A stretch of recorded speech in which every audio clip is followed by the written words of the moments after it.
Hi అండి. ఈరోజు మన వీడియోలో మంచి హెల్దీ స్నాక్ అయితే చేసి చూపిస్తాను. అదేంటి అంటే మసాలా శనగలండి. ఈ శనగల్ని పిల్లలు పెద్దలు ఎవరైనా కానీ ఈ డైలీ తీసుకోవడం వల్ల చాలా మంచిది. ఇలాగే పెడితే పిల్లలు ఇష్టంగా తినరు, మనము తినలేమండి. ఇలాగ మసాలా శనగలు చేసుకుంటే చాలా బాగుంటాయి.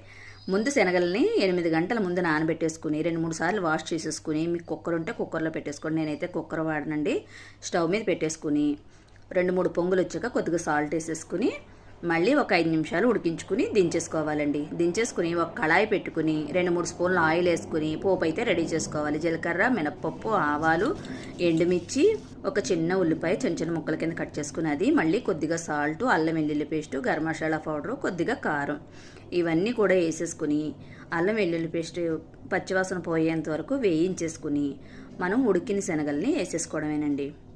చూసారు కదా, ఇలా వేసేసుకుని 5 నిమిషాలు వేయించేసుకుని దించేసుకోవడమే. స్నాక్ అనేది రెడీ అయిపోయింది.